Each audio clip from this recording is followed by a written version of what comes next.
Chapter 12, Diligence. Note, see Chapter 65, Indolence. Strive and achieve. It is hard study, hard toil, persevering diligence that obtains victories. Waste no hours, no moments. The results of work, earnest, faithful work, will be seen and appreciated. Those who wish for stronger minds can gain them by diligence. The mind increases in power and efficiency by use. It becomes strong by hard thinking. He who uses most diligently his mental and physical powers will achieve the greatest results. Every power of the being strengthens by action.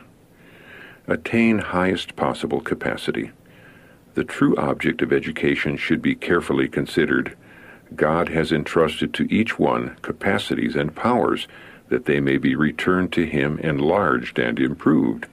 All his gifts are granted to us to be used to the utmost. He requires every one of us to cultivate our powers and attain the highest possible capacity for usefulness, that we may do noble work for God and bless humanity.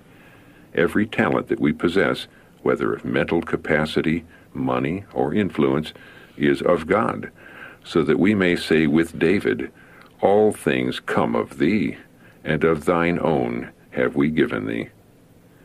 Fine mental qualities, not the result of accident.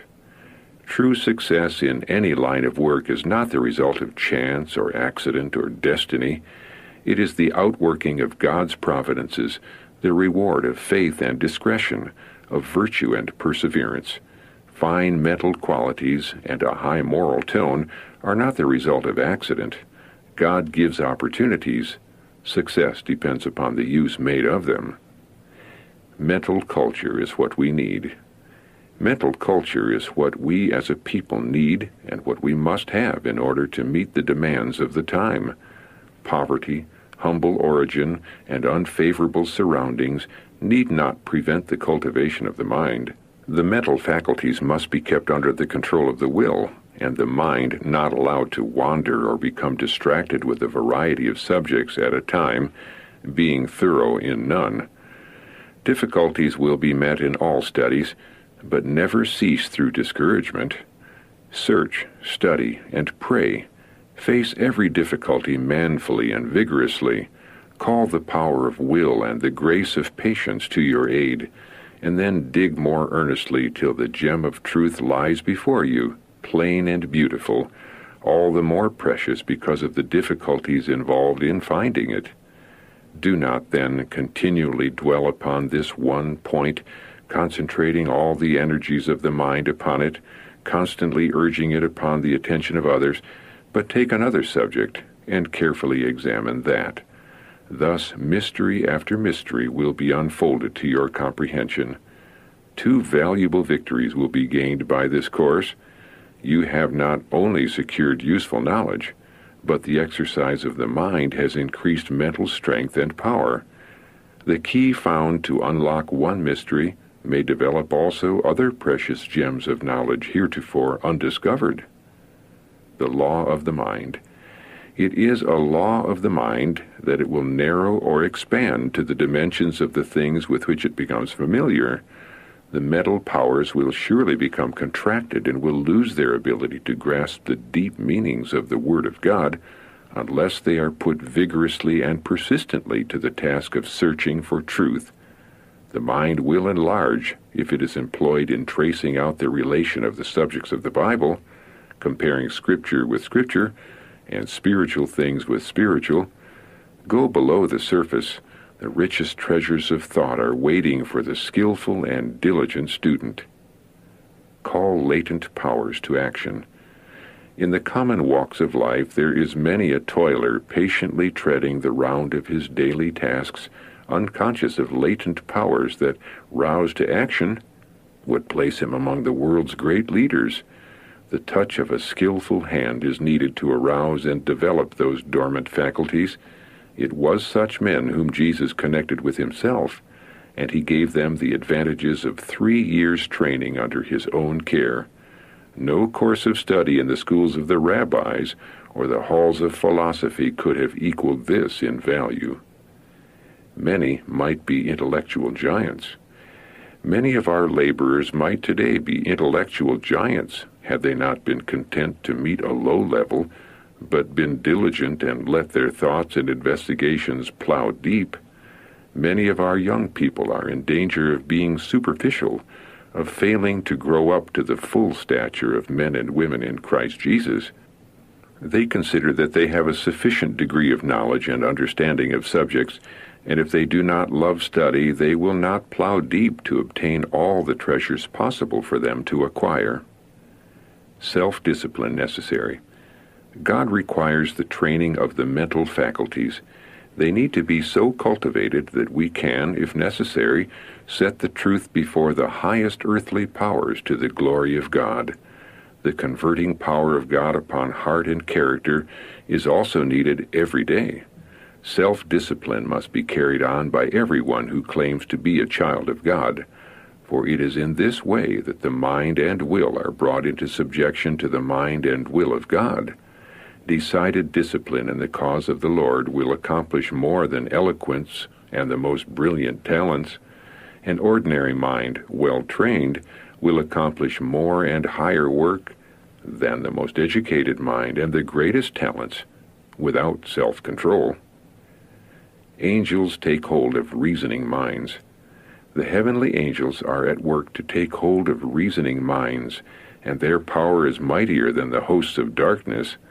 There are minds dealing with sacred things who are not in close connection with God and who do not discern the Spirit of God. Unless His grace transforms them into the image of Christ's likeness, His Spirit will leave them as water leaves a leaky vessel. Their only hope is to seek God with all their mind, heart, and soul. Then they will lawfully strive for the mastery. Satan will steal the imagination and affections if you give him a chance. Highest sanctified ambition demanded. My grace is sufficient for thee, 2 Corinthians chapter 12, verse 9, is the assurance of the great teacher. Catch the inspiration of the words and never talk doubt and unbelief. Be energetic. There is no half and half service in pure and undefiled religion. Thou shalt love the Lord thy God with all thy heart, and with all thy soul, and with all thy mind, and with all thy strength. Mark chapter 12, verse 30. The very highest sanctified ambition is demanded of those who believe the Word of God. Stand in your God-given personality. God has given us ability to think and to act, and it is by acting with carefulness, looking to Him for wisdom, that you will become capable of bearing burdens. Stand in your God-given personality. Be no other person's shadow. Expect that the Lord will work in and by and through you. The blighting mildew of the world. Admonition to a minister who loved speculation. You are a man who should not be a teacher of truth. You should be far in advance of where you are in experience and in the knowledge of God. You should be a man in understanding, for God has given you intellectual faculties which are susceptible of the highest cultivation. Had you divorced yourself from your speculating propensities, had you worked in the opposite direction, you would now be able to do acceptable service for God. Had you cultivated your mind aright and used your powers to God's glory, you would have been fully qualified to bear the warning message to the world. But the mildew of the world has so affected your mind that it is not sanctified. You have not been cultivating the faculties that would make you a successful spiritual worker in the cause of God. You may carry forward the work of educating your mind in right lines. If you do not now become intelligent in regard to the truth, the fault will be all your own. Move forward steadily.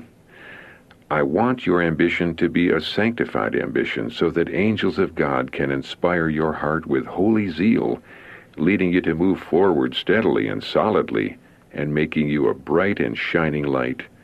Your perceptive faculties will increase in power and soundness if your whole being, body, soul, and spirit, is consecrated to the accomplishment of a holy work, make every effort, in and through the grace of Christ, to attain to the high standard set before you.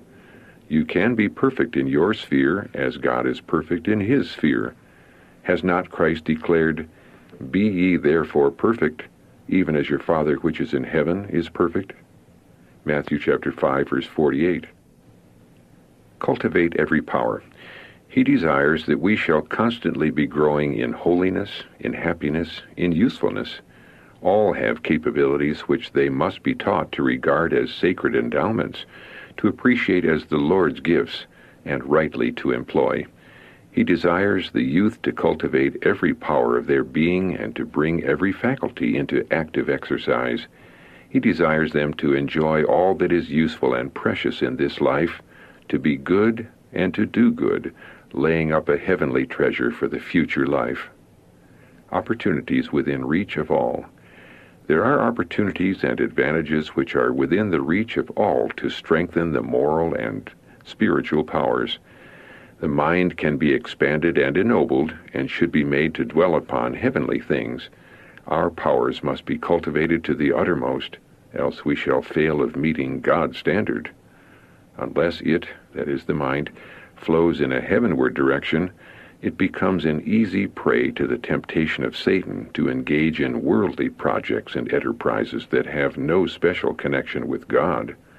And all zeal and devotion and restless energy and feverish desire are brought into this work, and the devil stands by and laughs to see human effort wrestling so perseveringly for an object that it will never gain, which eludes its grasp. But if he can keep them infatuated with the baseless delusion that they will give strength of brain and bone and muscle to the objects they never will realize, he is gratified, for the powers of mind that belong to God, that God claims, are diverted from the right aim, the proper objects. Enemy need not hinder daily improvement. Resolve to reach a high and holy standard. Make your mark high. Act with earnest purpose, as did Daniel, steadily, perseveringly, and nothing that the enemy can do will hinder your daily improvement. Notwithstanding inconveniences, changes, perplexities, you may constantly advance in mental vigor and moral power. None need to be ignorant, unless they choose to be thus. Knowledge is to be constantly acquired. It is the food for the mind. With us who look for Christ's coming should be the resolve that we will not live this life constantly on the losing side of the question, but in understanding in spiritual attainments. Be men of God on the gaining side. Knowledge is within the reach of all who desire it. God designs that the mind shall become strong, thinking deeper, fuller, clearer. Walk with God as did Enoch. Make God your counselor, and you cannot but make improvement. Take hold of God and move forward. God has given man intellect and endowed him with capacities for improvement. Then let there be a strong taking hold upon God, a putting away of frivolity, amusement, and all uncleanness. Overcome all defects of character. Although there is a natural tendency to pursue a downward course, there is a power that will be brought to combine with man's earnest effort. His willpower will have a counteracting tendency. If he will combine with this divine help, he may resist the voice of the tempter.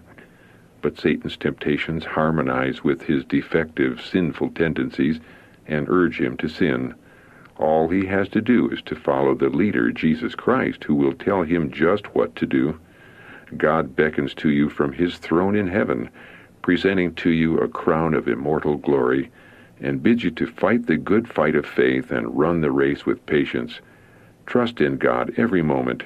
He is faithful that leadeth forward. God's high ideal for his children. Higher than the highest human thought can reach is God's ideal for his children. Godliness, godlikeness, is the goal to be reached. Before the student there is opened a path of continual progress.